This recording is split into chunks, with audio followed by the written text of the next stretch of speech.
नमस्कार मो बाबली राधा स्वागत करुच्ची मु आपण समस्त को मो चैनल को। प्रथमे आपण समस्त को हापी रज रज पे समस्त घरे पिठा पणा मिठा सबकि प्रस्तुत करा जाय थाए। तो आज मु आपण मानक संगे शेयर करने को जाऊँगी गोटे बहुत ही बढ़िया रेसिपी जोटा कि सब ओडियांकर प्रिय होता है और सेटा हूँ चाउल खीरी। चाउल खीरी तो घरे समस्त प्रस्तुत करा जाता है हेले क्रीमी क्रीमी चाउल खीरी किपरि भाव प्रस्तुत करा जाए से ही रेसिपी मु आज आपण मानक सहित शेयर करी।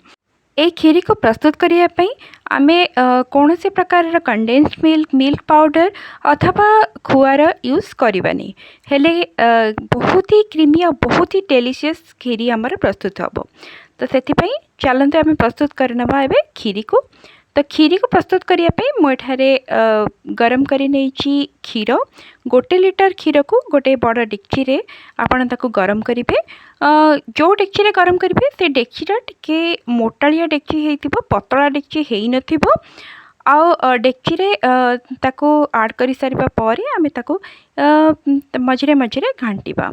50 ग्राम बासमती चाउल को मुझे भल कि धोईकी ताको आधा घंटा पूर्व बतुरेकी रखी से ही चाउल को आम एबे यूज करवा खीरी प्रस्तुत करने। आपण पाखे बासमती चाउल अच्छी तो बहुत भल जदि नाही नॉर्मल जो चाउल आपण खाऊचंती से चाउल को भी आपण यूज करें। तो क्षीर रे आमे चाउल को ऐड करदेले क्षीर गरम हो सारा पर आप चाउल को ऐड करेंगे। आउ ताको ऐड कर सारा पर भी आमे किछि ताको घांटिबा ताको बिल्कुल घांटिबा बंद करेंगे माने मझिरे मझिरे ताको घांटिबे।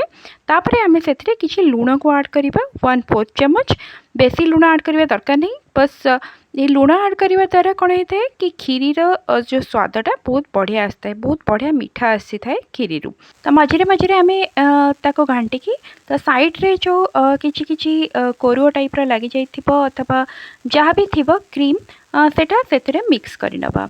ताको एबे आमे खीरी को एबे मैं साइड रे बसैछे।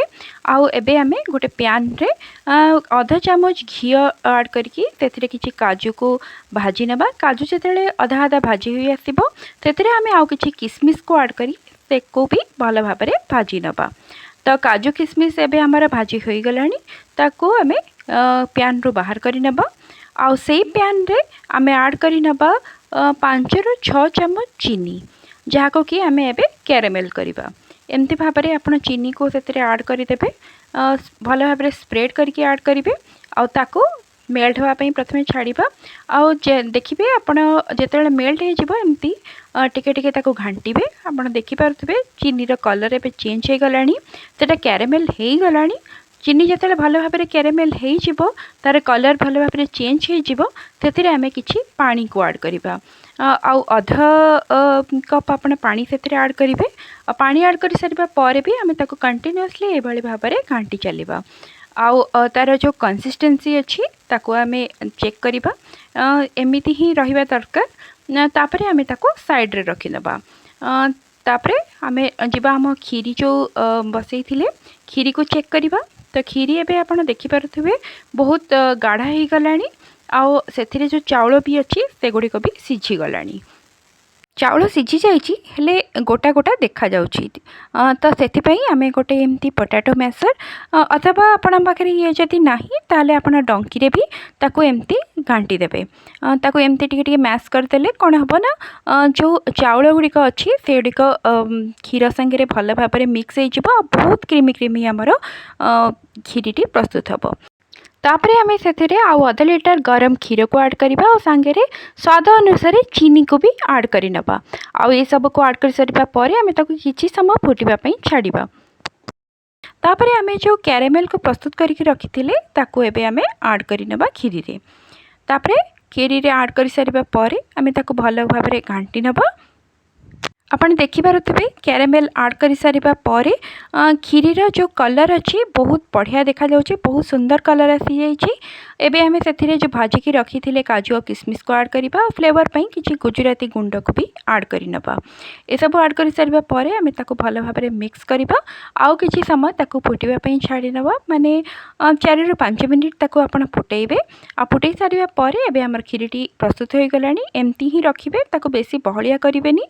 आ किसी समय ठंडा हो पर खीरीटी धीरे धीरे बहलिया हो एबे भी खीरीटी गरम अच्छी। तो चलते एबे आम खीरी को सर्व कर नबा। खीरी एबे भी मोर पूरा ठंडा हैनी, आपण चाहिए तो ताको गरम भी सर्व करें, गरम भी खाई एंजॉय करें या फिर ताको फ्रिज रे रखिकी ठंडा ठंडा करके खाई पारिबे। जमती आपण पसंद आपण तेमती ताको एंजॉय करें।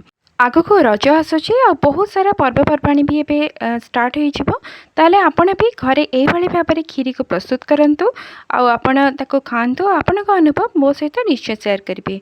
वीडियोटी जदि भल लगिला ताले ताको लाइक आ शेयर निश्चय करदेवे।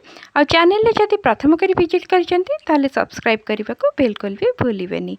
रहुची पुणी देखा गोटे नुआ वीडियो रे। नमस्कार।